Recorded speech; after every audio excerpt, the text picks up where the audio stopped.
नमस्कार दोस्तों, कैसे आप सभी लोग। आज तारीख 22 नवंबर 2024 दिन शुक्रवार। हिंदी तिथि की बात की जाए तो आज कृष्ण पक्ष की सप्तमी तिथि है। तो चलिए दोस्तों, एक बार फिर से हाजिर हो गए आपके सामने राजस्थान की आज की 40 और गर्मा गर्म बड़ी खबरों को लेकर। बताएंगे आपको सभी खबरों के बारे में विस्तार से, लेकिन उससे पहले आज की बड़ी खबरों पर, मुख्य समाचारों पर, टॉप हेडलाइंस पर एक नजर डाल लेते हैं।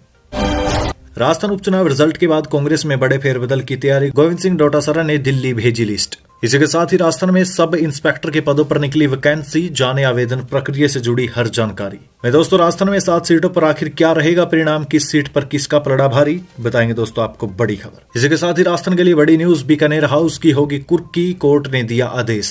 दोस्तों, राजस्थान ही नहीं बल्कि केंद्र सरकार को भी मालामाल करेगा बाड़मेर, भर देगा खजाना, आखिर कैसे। इसी के साथ ही मोदी और अडानी एक है तो सेफ है, गौतम अडानी को अरेस्ट होना चाहिए, राहुल गांधी का बड़ा बयान। दोस्तों, गौतम अडानी पर लगे रिश्वत कांड के आरोप से शेयर बाजार में हाहाकार, मार्केट हो गया क्रैश। इसी के साथ ही पूर्व सीएम वसुंधरा राजे उदयपुर पहुंची, समोर बाग पैलेस में महेंद्र सिंह मेवाड़ को पुष्पांजलि दी, भाजपा नेताओं से भी मिली। बने रहिए दोस्तों, बताएंगे आपको प्रदेश की 40 बड़ी खबरों के बारे में विस्तार से, लेकिन उससे पहले अगर अभी तक आपने चैनल को सब्सक्राइब नहीं किया तो सबसे पहले चैनल को सब्सक्राइब कर दे, वीडियो को लाइक कर दे और अपना एक कमेंट जरूर कर दीजिए। नमस्कार दोस्तों, राजस्थान की आज की पहली और बड़ी खबर, राजस्थान सरकार चलाएगी 24 घंटे का यूट्यूब चैनल, 10 करोड़ का टेंडर निकाला, 5% फॉलोवर बढ़ाने का रहेगा टारगेट। देखिए, राजस्थान सरकार के कामकाज और योजनाओं की आक्रामक तरीके से प्रचार प्रसार की रणनीति बनाई गई है। राजस्थान सरकार की योजनाओं के प्रचार प्रसार और मुख्यमंत्री के कार्यक्रमों के लिए अब सरकारी यूट्यूब चैनल 24 घंटे चलेगा। सूचना और जनसंपर्क विभाग के राज्य स्तरीय यूट्यूब चैनल को 24 घंटे चलाया जाएगा। DIPR के यूट्यूब चैनल और सोशल मीडिया प्लेटफॉर्म को मेंटेन करने के लिए 10 करोड़ का टेंडर निकाला गया है। 27 नवंबर तक बिड ऑनलाइन पेश करने की समय सीमा तय की गई है। दोस्तों, जिस एजेंसी को यूट्यूब चैनल और सोशल मीडिया हैंडल मेंटेन करने का काम दिया जाएगा, उसे हर 3 महीने में DIPR के यूट्यूब चैनल के subscribers x, Facebook, Instagram handle पर कम से कम 5% फॉलोवर्स बढ़ाने होंगे। टारगेट पूरा न करने पर जुर्माना भी लगेगा। राजस्थान उपचुनाव रिजल्ट के बाद कांग्रेस में बड़े फेरबदल की तैयारी, गोविंद सिंह डोटासरा ने दिल्ली भेजी लिस्ट। देखिए, राजस्थान की 7 विधानसभा सीटों पर हुए उपचुनाव का रिजल्ट 23 नवंबर को जारी होने वाला है। वोटों की गिनती शुरू होने में अब सिर्फ एक ही दिन बचा है। ऐसे में हर पार्टी के नेताओं की धड़कनें बढ़ी हुई है। इस वक्त वे अपनी अपनी जीत का दावा करें, मगर जनता ने किसे चुना है इसका जवाब वोटों की गिनती पूरी होने के बाद मिलने वाला है। जी चाहे किसी भी पार्टी हो, लेकिन उपचुनाव के बाद बड़े फेरबदल कांग्रेस में ही होने वाले हैं। राजस्थान प्रदेश कांग्रेस कमेटी के अध्यक्ष गोविंद सिंह डोटासरा ने हाल ही में नामों की एक लिस्ट बनाकर दिल्ली में हाईकमान को भेजी है। इस लिस्ट में PCC के उन सचिव और महासचिवों के नाम है जिन्होंने वर्ष 2023 के विधानसभा और वर्ष 2024 के लोकसभा चुनावों में सक्रिय रूप से भाग नहीं लिया। बताया जा रहा है कि 23 नवंबर को उपचुनाव के नतीजे घोषित होने के बाद AICC इन नेताओं को पद से हटाने का फैसला ले सकती है। अजमेर में होटल का नाम बदलने पर हुए विवाद में कूदे बाबा बालकनाथ, बोले खादिम का इतिहास से कोई मतलब नहीं। देखिए, राजस्थान सरकार ने अजमेर में होटल खादिम का नाम बदलकर अजय मेरू कर दिया है। अभी बुधवार को खादिमों के संघ के सचिव ने इस मामले पर अपनी कड़ी प्रतिक्रिया देते हुए बीजेपी पर निशाना साधा था। उन्होंने कहा था कि लाल किला, कुतुब मीनार और ताजमहल भी तोड़ दो, मगर इतिहास रबड़ से नहीं मिटेगा। उनके इस बयान पर अब राजस्थान से भाजपा विधायक बाबा बालकनाथ ने पलटवार किया। MLA बालकनाथ ने कहा कि खादिम का राजस्थान की विरासत, संस्कृति और इतिहास से कोई लेना देना नहीं है। मैं मानता हूँ कि सरकार ने सही फैसला किया है। राजस्थान में संस्कृति और इतिहास से जुड़ी स्मरण कराने वाली चीजें हैं। जैसे जगहों के नाम महान विभूतियों के नाम है, उनके नाम पर किसी निवास स्थान का नाम होता है, तो इससे हमारी आने वाली पीढ़ी को पता चलता है कि हमारे लिए कौन लड़े थे, समाज को एकजुट करने के लिए किन लोगों ने काम किया था।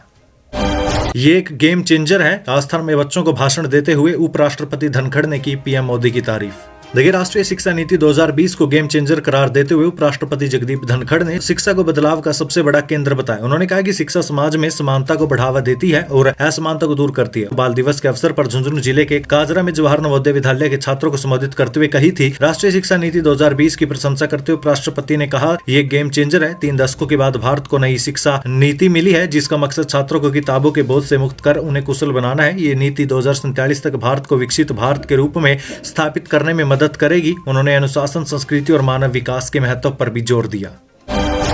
तापमान में जबरदस्त गिरावट के साथ छाया कोहरा, राजस्थान के कई जिलों में 15 डिग्री से नीचे पारा।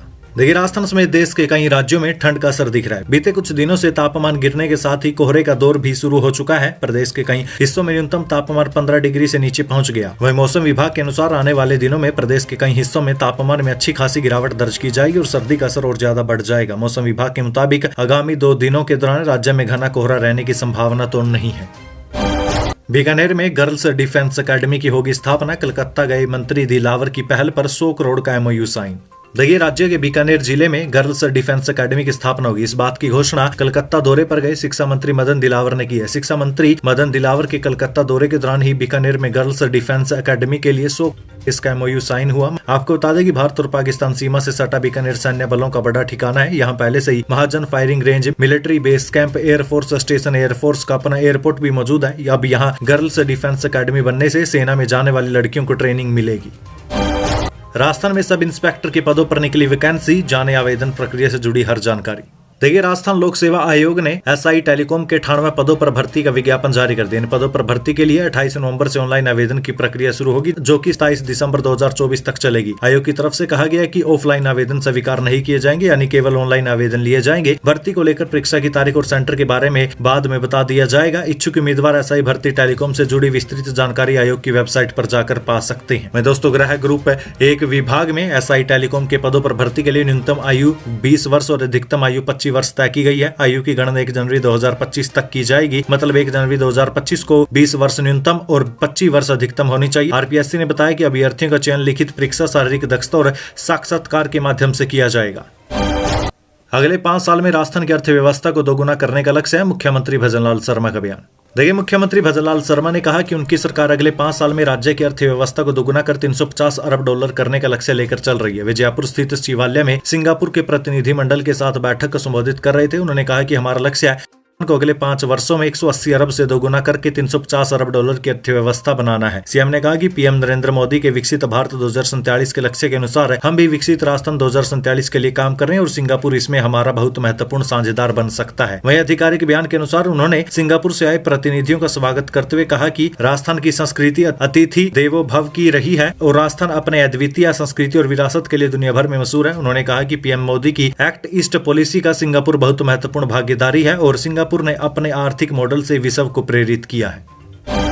राजस्थान की 7 सीटों पर क्या रहेगा समीकरण, किस सीट पर किसका पलड़ा है भारी, चलिए दोस्तों जानते हैं। देखिए दोस्तों, राजस्थान उपचुनाव में सबसे हॉट सीट देवली उनियारा से कांग्रेस के बागी नरेश मीणा ने निर्दलीय मैदान में उतरकर चुनाव को त्रिकोणीय और रोचक बना दिया। हालांकि नरेश मीणा पहले भी कांग्रेस से बगावत कर छबड़ा विधानसभा सीट से चुनाव लड़ चुके हैं। इस सीट से कांग्रेस के कस्तूर चंद मीणा और बीजेपी से राजेंद्र गुज्जर मैदान में है। यहाँ सांसद हरीश चंद्र मीणा और कांग्रेस के दिग्गज सचिन पायलट का प्रभाव है। ऐसे में कौन जीतेगा ये कह पाना मुश्किल है। इस सीट के इतिहास की बात करें तो विधानसभा चुनाव 2023 में कांग्रेस से हरीश चंद्र मीणा, विधानसभा चुनाव 2018 में भाजपा से राजेंद्र गुज्जर और विधानसभा चुनाव 2013 में कांग्रेस के राम नारायण मीणा चुनाव जीते हैं। वहीं दोस्तों, अगर अब खींवसर सीट की बात की जाए तो खींवसर सीट हनुमान बेनीवाल के दबदबे वाली है। बेनीवाल 4 बार विधायक रह चुके हैं। वहीं लगातार दूसरी बार नागौर से सांसद है। हनुमान ने पिछला लोकसभा चुनाव एनडीए गठबंधन के साथ लड़ा था। बाद में किसानों के मुद्दे पर गठबंधन से नाता तोड़ लिया था। फिर राजस्थान विधानसभा चुनाव 2023 में सांसद पद से इस्तीफा देकर खींवसर से चुनाव लड़ा और विधायक बने। वहीं दोस्तों, अगर अब रामगढ़ सीट की बात की जाए तो रामगढ़ सीट पर सुखवंत सिंह को इस सीट पर भूपेंद्र यादव का समर्थन है। भूपेंद्र यादव अलवर से सांसद बने और वे केंद्रीय मंत्री भी हैं। उनका इस क्षेत्र में खासा प्रभाव। इधर आर्यन को लेकर कहा जा रहा है कि कांग्रेस ने इमोशनल कार्ड खेला है, जिससे कांग्रेस को काफी फायदा मिल सकता है। वहीं दौसा सीट पर बीजेपी ने किरोड़ीलाल मीणा के भाई जगमोहन मीणा को टिकट दिया और कांग्रेस ने पायलट समर्थक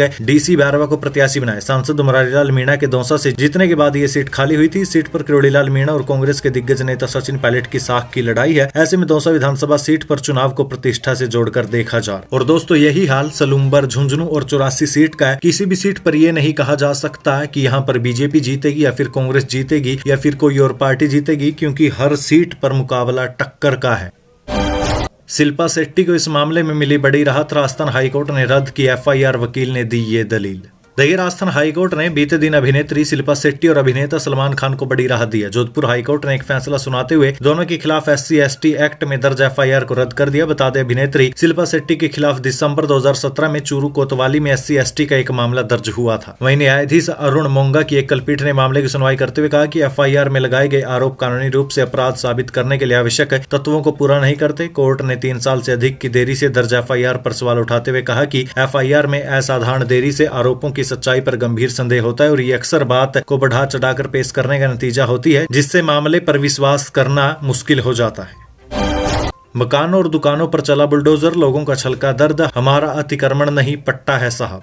देखिए, नवलगढ़ रोड पुलिया के 4 लेन प्रोजेक्ट के बीच में आने वाले मकानों और दुकानों पर जिला प्रशासन ने बुलडोजर का पीला पंजा चला दिया। इस दौरान कई दुकानों और मकान मालिकों ने कार्रवाई का विरोध भी किया। मकान मालिक गोवर्धन सिंह ढाका का कहना था कि उनका निर्माण अतिक्रमण नहीं, उनके पास नगर परिषद का पट्टा है, लिहाजा उसे हटाया नहीं जा सकता। वहीं विरोध करते हुए उन्होंने मौके पर नगर परिषद आयुक्त को बुलाने की मांग भी की। इस पर पुलिसकर्मी उन्हें जबरन पकड़ कर ले गए, जिनके पीछे भागती पत्नी भी कहती रही कि पट्टाशुदा मकान से बेघर कर उनके साथ अन्याय किया जा रहा है। बाद में दोनों दंपत्ति सहित प्रभावित करीब 30 लोगों ने कलेक्ट्रेट के सामने धरना दिया। उधर प्रशासन की कार्रवाई लगातार जारी है। इस दौरान कई पक्के निर्माण को ध्वस्त कर दिया गया।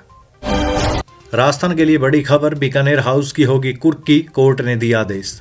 देखिए, बीकानेर हाउस की अब कुर्की होगी। पटियाला हाउस कोर्ट दिल्ली ने बीकानेर हाउस की कुर्की का वारंट जारी कर दिया। बीकानेर हाउस का स्वामित्व राजस्थान की नोखा नगर पालिका के पास है। बताया जा रहा है कि राजस्थान की नोखा नगर पालिका और इन्वायरो इंफ्रा इंजीनियर्स प्राइवेट लिमिटेड के बीच विवाद के बाद एक समझौता हुआ था। इस समझौते का पालन न होने पर यह आदेश जारी किया गया। कोर्ट के आदेश के बाद राजस्थान की भजनलाल सरकार में हड़कंप मचा हुआ है। इससे पूर्व दिल्ली में हिमाचल भवन की नीलामी का भी आदेश आ चुका है। राजस्थान हाईकोर्ट ने कहा, भर्तियों के मामले सीधे कोर्ट क्यों, पहले सरकार समाधान करे।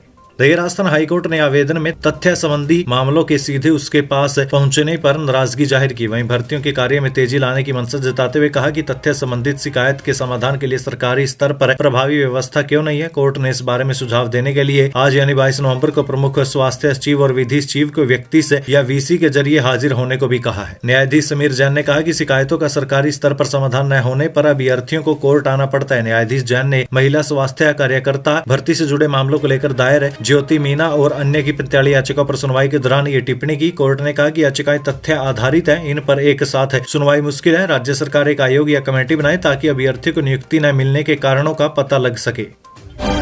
राजस्थान ही नहीं, केंद्र सरकार को भी मालामाल करेगा बाड़मेर, भर देगा खजाना, आखिर कैसे। देखिए, राइजिंग राजस्थान ग्लोबल समिट में रिफाइनरी और पेट्रोलियम उत्पादन प्रदेश का उच्च स्तरीय लक्ष्य है। राज्य में बाड़मेर से अभी तेल का उत्पादन 70,000 बैरल प्रतिदिन पर आ गया। इसको बढ़ाकर 3 लाख बैरल प्रतिदिन करने की तैयारी प्रारंभ कर दी गई है। रिफाइनरी का निर्माण मार्च 2025 में होने के लक्ष्य को ध्यान में रखते हुए तेल उत्पादन बढ़ाने के लिए पूर्व में 1 लाख करोड़ के निवेश को अब 35,000 करोड़ बढ़ाया जाएगा। इससे प्रदेश और केंद्र का तेल से राजस्व 4 गुना से भी अधिक बढ़ जाएगा। बाड़मेर से तेल का उत्पादन इन दिनों 70,000 बैरल प्रतिदिन के आसपास हो रहा है। कोरोना काल के बाद लगातार तेल उत्पादन घट रहा है। कोरोना काल में 1 लाख बैरल प्रतिदिन था, जिसे विशेष परिस्थिति में 10% कम किया गया था, लेकिन इसके बाद भी 2019 से 2024 तक ये उत्पादन बढ़ने की बजाय घटता ही जा रहा है। वहीं दोस्तों, तेल उत्पादन 90,000 से लेकर 1 लाख बैरल प्रतिदिन होने की स्थिति में प्रदेश को 3,000 करोड़ रुपए सालाना और केंद्र को 70,000 करोड़ रुपए सालाना राजस्व मिल रहा है। उत्पादन 3 लाख बैरल पहुंचते ही राज्य के हिस्से फिर 9,000 करोड़ सालाना बाड़मेर के तेल से आने की स्थिति बन जाएगी और केंद्र को भी 2 लाख करोड़ के करीब मिल जाएंगे।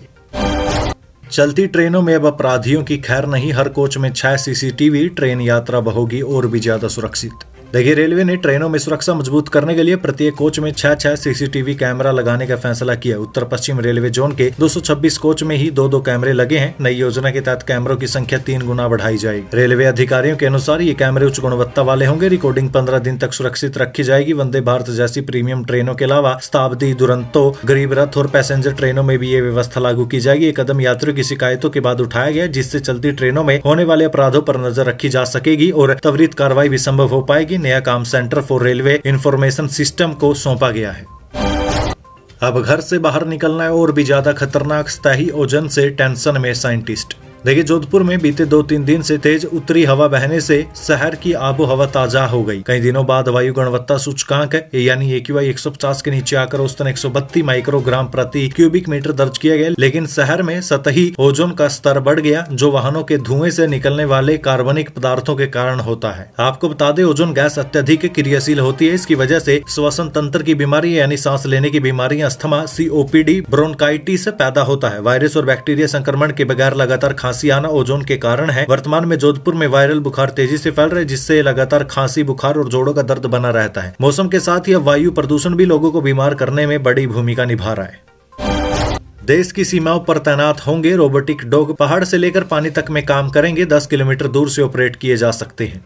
देखिए, देश की सीमाओं पर जवानों के साथ अब MULE यानी robotic multi utility legged equipment या यूं कहूं कि रोबोटिक डॉग भी तैनात होंगे। ये रोबोटिक डॉग किसी भी ऊंचे पहाड़ से लेकर पानी की गहराई तक जाकर काम करने में सक्षम है। इन्हें 10 किलोमीटर दूर बैठकर भी ऑपरेट किया जा सकता है। 1 घंटे चार्ज करने के बाद ये लगातार 10 घंटे तक काम कर सकते हैं। जैसलमेर के पोखरण फायरिंग रेंज में रोबोटिक डॉग ने भारतीय सेना की बैटल एक्स डिवीजन के साथ 14 से लेकर 21 नवंबर तक अभ्यास किया है। मैं दोस्तों, जो ये रोबोटिक डॉग है इसकी कई खासियत है, जैसे कि ये देखने में कुत्ता जैसा लगता है। इसका वजन करीब 51 किलो है, लंबाई 27 इंच है। मात्र 1 घंटे में चार्ज होकर ये 10 घंटे तक काम करने की क्षमता रखता है। कैमरे और सेंसर से ये लैस है। दुश्मन पर गोलीबारी भी ये कर सकता है। -40 से लेकर 55 डिग्री सेल्सियस तापमान में काम करने में सक्षम है। पहाड़ियों पर चढ़ने और 15 किलोग्राम का भार उठाने की भी इसमें क्षमता है।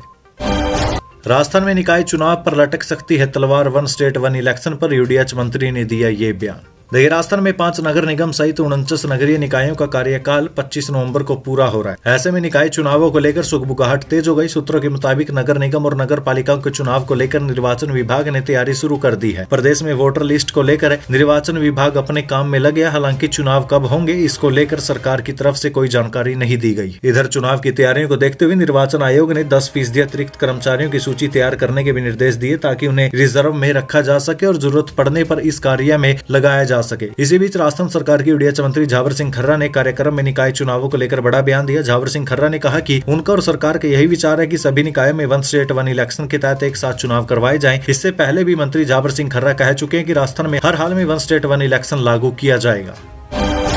विश्वराज सिंह मेवाड़ होंगे 77वें महाराणा, 25 नवंबर को राजगद्दी पर विराजने का दस्तूर समारोह। देखिए, पूर्व मेवाड़ राज परिवार के सदस्य महेंद्र सिंह मेवाड़ के निधन के बाद अब उनके पुत्र विश्वराज सिंह मेवाड़ को राजगद्दी पर बैठाने की परंपरा पूरी की जाएगी। 25 नवंबर को यह कार्यक्रम चित्तौड़गढ़ में होगा। चित्तौड़गढ़ किले के फतेह प्रकाश पैलेस में विश्वराज सिंह मेवाड़ का मेवाड़ राजवंश के 77वें महाराणा के रूप में राजगद्दी पर विराजने का दस्तूर समारोह किया जाएगा। इसको लेकर तैयारियां शुरू हो चुकी है। कार्यक्रम के हजारों लोग साक्षी बनेंगे।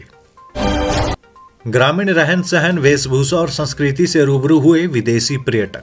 देखिए, बूंदी महोत्सव के तीसरे दिन विदेशी पर्यटकों ने विलेज सफारी का आनंद उठाया। इसके तहत सभी पर्यटक पर्यटन स्वागत केंद्र से एकत्रित होकर वाहनों में सवार होकर ठिकरदा गांव पहुंचे, जहां वो ग्रामीण रहन सहन, वेशभूषा और संस्कृति से रूबरू हुए। पर्यटक स्वागत केंद्र से विदेशी सैलानियों को रवाना किया। ठिकरदा गाँव में विदेशी पर्यटकों ने चाक में बर्तन बनाना, मांडने बनाना, आंगन को लीपना और उसमें कलाकृतियां बनाना सीखा। ग्रामीण जनजीवन से रूबरू होकर विदेशी पर्यटक बहुत आनंदित और खुश नजर आए। ठिकरदा गाँव पहुंचने पर सभी पर्यटकों का तिलक लगाकर और माल्यार्पण कर स्वागत किया। इसके बाद सभी पर्यटकों ने लोक कलाकार द्वारा प्रस्तुत लोकगीत और लोक नृत्य का आनंद लिया।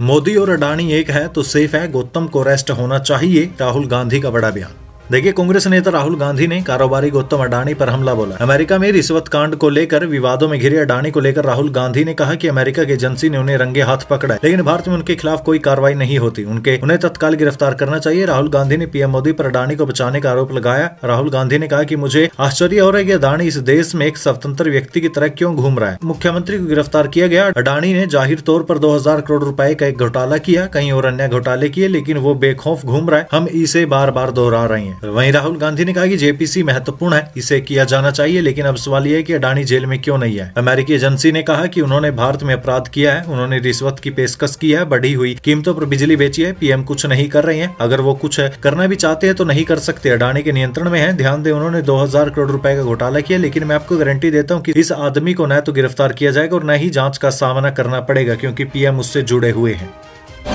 सीबीएसई 10वीं और 12वीं एग्जाम का टाइम टेबल घोषित, 15 फरवरी से होंगे शुरू। 44 लाख से ज्यादा स्टूडेंट्स देंगे परीक्षा। देखिए, केंद्रीय माध्यमिक शिक्षा बोर्ड यानी सीबीएसई ने 10वीं और 12वीं की परीक्षा का टाइम टेबल घोषित कर दिया। परीक्षा 15 फरवरी से शुरू होगी। इसमें करीब 44 लाख स्टूडेंट शामिल होंगे। परीक्षा सुबह 10:30 बजे शुरू होगी। पहली बार डेट शीट परीक्षा शुरू होने से करीब 86 दिन पहले जारी की गई है। साथ ही परीक्षा 2024 की डेट शीट जारी करने की तिथि से तुलना करें तो एग्जाम 2025 के लिए डेट शीट 23 दिन पहले जारी की गई है। परीक्षा नियंत्रक डॉक्टर संयम भारद्वाज के अनुसार डेट शीट के मुताबिक 2 विषयों के बीच पर्याप्त अंतराल दिया जाएगा। कक्षा 12वीं के स्टूडेंट्स के लिए प्रवेश परीक्षाओं की तिथि को ध्यान में रखा गया है। थप्पड़कांड के आरोपी नरेश मीणा से जेल में मिले किरोड़ीलाल मीणा। समरावता में मंत्रियों को झेलनी पड़ी ग्रामीणों की नाराजगी, बोले न्याय दिला दो वरना हम मरेंगे। देखिए, कृषि मंत्री किरोड़ीलाल मीणा थप्पड़ कांड विवाद में टोंक जेल में बंद निर्दलीय प्रत्याशी नरेश मीणा समेत 53 आरोपियों से मिले हैं। किरोड़ीलाल ने कहा कि देवली उनियारा विधानसभा क्षेत्र में उपचुनाव के लिए समरावता गांव के पोलिंग बूथ पर वोटिंग के दौरान अधिकारी से मारपीट नहीं होनी चाहिए थी। जो कार्रवाई रात के समय पुलिस की ओर से की गई थी वो भी गलत थी। पास में तालाब था, बड़ी जानहानि हो सकती थी। सरकार इस मामले को लेकर गंभीर है। निर्दोष लोगों के साथ न्याय होगा। हम बंद लोगों की जमानत के प्रयास करेंगे। ग्रामीण चाहेंगे तो इस मामले की जुडिशियल जाँच भी करवा देंगे। इसके बाद किरोड़ीलाल मीणा गृह राज्य मंत्री जवाहर सिंह बेढम के साथ समरावता गांव पहुंचे थे। वहां उन्हें ग्रामीणों के गुस्से का सामना करना पड़ा। एक ग्रामीण ने तो कहा कि दोषी घूम रहे हैं और निर्दोष जेल में, हमें न्याय दिला दो वरना हम सरकार के खिलाफ मरेंगे। अडानी पर लगे रिश्वत कांड के आरोप से शेयर बाजार में हाहाकार, मार्केट हुआ क्रैश। देखिए दोस्तों, बीते दिन यानी गुरुवार 21 नवंबर 2024 को बाजार खुलते ही अडानी समूह के शेयरों में भारी गिरावट आ गई, जब अमेरिकी प्रतिभूति और विनिमय आयोग यानी SEC ने घोषणा की कि वो रिश्वतखोरी और धोखाधड़ी के मामले में अडानी समूह के चेयरमैन गौतम अडानी, सागर अडानी और एज्योर पावर ग्लोबल लिमिटेड के कार्यकारी सिरिल कैबिनेट के खिलाफ आरोप लगाएगा। अडानी समूह की कंपनियों के शेयर गुरुवार को इंट्राडे लो पर 20% तक गिर गए। मामले में शामिल मुख्य company Adani green energy limited के शेयर बाजार खुलने के बाद 16% या यूं कहूं कि 225.85 रुपए की गिरावट के साथ 1185.90 रुपए पर आ गए। पूर्व सीएम वसुंधरा राजे उदयपुर पहुंची। समोर बाग पैलेस में महेंद्र सिंह मेवाड़ को पुष्पांजलि दी। भाजपा नेताओं से भी मिली। देखिए, पूर्व मंत्री वसुंधरा राजे बीते दिन उदयपुर पहुंची। उन्होंने समोर बाग पैलेस जाकर उदयपुर के पूर्व राज परिवार के सदस्य और पूर्व सांसद महेंद्र सिंह मेवाड़ को पुष्पांजलि अर्पित की। इसके बाद मेवाड़ के बेटे नाथद्वारा विधायक विश्वराज सिंह मेवाड़, बहू राजसमंद सांसद महिमा कुमारी और परिवार के सदस्यों से भी मुलाकात की। वहीं इतने नहीं दोस्तों, राजे ने डबोक के पास एक रिजोर्ट में स्थानीय भाजपा नेताओं से भी मुलाकात की। भाजपा नेता मांगीलाल जोशी से करीब 15 मिनट तक उन्होंने अकेले में बातचीत भी की। राजस्थान शिक्षा विभाग में हजारों कर्मचारियों को मिला प्रमोशन। प्रिंसिपल, टीचर से लेकर लाइब्रेरियन तक की हुई पदोन्नति। देखिए, राजस्थान के शिक्षा विभाग से जुड़ी बड़ी खबर सामने आई। प्रदेश के शिक्षा विभाग से जुड़े हजारों कर्मचारियों को प्रमोशन का तोहफा दिया गया। बताया जा रहा है कि शिक्षा विभाग से जुड़े कर्मचारियों में पदोन्नति लेने वालों में प्रिंसिपल, शिक्षक और उप जिला शिक्षा अधिकारी, पुस्तकालय अधीक्षक तक शामिल है। सबसे ज्यादा प्राध्यापक पदों पर प्रमोशन किया गया। इस बारे में शिक्षा मंत्री मदन दिलावर ने कहा कि विभाग में 11,911 कार्मिकों की पदोन्नति सूची जारी की गई है। राजस्थान हाईकोर्ट एडवोकेट एसोसिएशन के चुनाव को लेकर विवाद। 2 साल में चुनाव की घोषणा के बाद हाईकोर्ट ने दिया नोटिस। देखिए, राजस्थान हाईकोर्ट एडवोकेट एसोसिएशन के चुनाव को लेकर वकीलों में विवाद हो गया। एडवोकेट एसोसिएशन के चुनाव हर साल होते हैं, लेकिन इसमें संशोधन करते हुए चुनाव 2 साल में कराने का फैसला किया गया। इस फैसले को हाईकोर्ट में चुनौती दी गई। एडवोकेट सुनील व्यास की याचिका पर चीफ जस्टिस की बेंच ने बार काउंसिल और एडवोकेट एसोसिएशन को नोटिस दिया है। अगली सुनवाई 27 नवंबर को होगी। पहली बार हेलीकॉप्टर की सैर कर खुशी से झूमे लोग। गांव के लड़के ने ग्रामीणों का सपना पूरा किया। देखिए, राजस्थान में गांव के एक लड़के ने ग्रामीणों का सपना पूरा कर दिया। अलवर जिले के सुनारी गांव के लोगों ने कभी सोचा भी नहीं था कि उन्हें हेलीकॉप्टर में बैठने का मौका मिलेगा, लेकिन गांव के बेटे मनीष ने ये कमाल कर दिखाया। गांव में एक निजी कार्यक्रम में आए मनीष ने गांव के सबसे बुजुर्ग दंपत्ति के साथ अन्य लोगों को हेलीकॉप्टर की सैर करवाई। बता दें कि मनीष हेलीकॉप्टर और प्राइवेट जेट उपलब्ध करवाते हैं। सीईटी ग्रेजुएशन लेवल की आंसर की जारी। 11 लाख से ज्यादा युवाओं का इंतजार खत्म। 28 नवंबर तक आपत्ति दर्ज करवा सकेंगे। देखिए, राजस्थान के लाखों युवाओं का इंतजार खत्म हो गया। राजस्थान कर्मचारी चयन बोर्ड ने समान पात्रता परीक्षा की आंसर की ग्रेजुएशन लेवल की जारी कर दी है। साथ ही पात्रता परीक्षा में पूछे गए सवालों और जवाब को लेकर आपत्ति भी मांगी गई। इसके लिए अभ्यर्थी 100 रुपए फीस देकर 28 नवंबर तक ऑनलाइन आपत्ति दर्ज करवा सकते हैं।